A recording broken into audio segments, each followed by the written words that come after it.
This is a Nike Airship. It was the original sneaker Michael Jordan wore on basketball courts across America for the Chicago Bulls, not the Air Jordan 1 as Nike likes to tell us.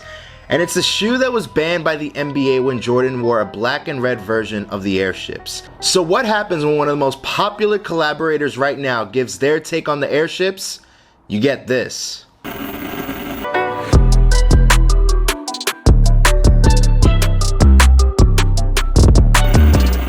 Ma Maniere is back at it again, this time offering their take on the Airship model. It gets inspiration from the first Airship colorway, but it instead forgoes using red in place of black throughout the shoe. Black is also all over the box, and something you may not notice upon first glance is that all over the box, the Ma Maniere A logo is all over it, almost like it's been branded or stamped onto the box, as you can feel the A's all over it.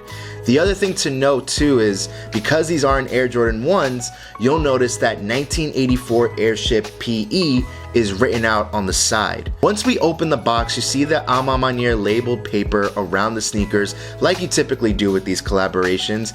Yes, the Airship manual is also there telling you the inner workings of the sneaker. Ignore me fumbling around with it. And once you start going through the paper, the sneakers are actually individually wrapped. Now, I was surprised to see these sneakers individually wrapped like this, and I wonder if this has been happening to other people with their Nike sneakers. This happened to me with my Next Chapter Across the Spider-Verse Air Jordan 1s, as they were each wrapped individually inside the box. Let me know in the comments if you've been seeing this from sneakers coming from Jordan Brand. So after unwrapping each sneaker, here's what we got. The shoe is made up of an all-white leather upper overlaid by a more upscale leather in black that you see on the swoosh, collar, and tongue tag. There's also branding on the heel of the sneaker with the Ma Maniere logo on one side and the Nike Airship on the other, which tracks well with other Jordan Ma Maniere sneaker collaborations. The midsole's got this vintage age color going on to really drive home kind of the story of how this was something that was left in the vault and is coming back for a second showing, and it really contrasts nicely compared to the upper and the boldness of the black that you got going on. You also got this vintage tone on the tongue while the laces are in a white palette to match that of the upper.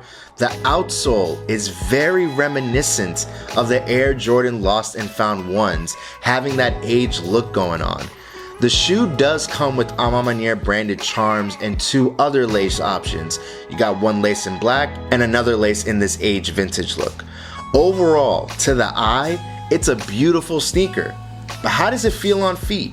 So I put these Airships on in my apartment, and I have to say, I've never owned a pair of Airships prior to these, but the comfort level I feel in these definitely had me thinking about getting other pairs like the Every Games, for example. My feet feel cozier in these than your standard Air Jordan 1s, and once I walked around a little bit in them, I felt really comfortable, and they look pretty good on feet as well. Now, I did go true to size in these. I'm a size 10.5 in men's, and these fit me perfectly. So if you're wondering what to go with Jordan Airships, I recommend sticking to your true size for optimal comfort. In my opinion, the Ma Maniere Jordan Airship is a really good sneaker. A unique design with the midsole and outsole, coupled with the sleek look with the contrasting black and white, along with really good quality leather. It's a sneaker I'm happy to have in my collection, and I highly recommend adding to yours if you don't have any Airships and are considering getting one. But what about other Ma Maniere Air Jordans out there? Check out this video where we detail the Air Jordan 12 and a warning to people who may want to add it to their collection.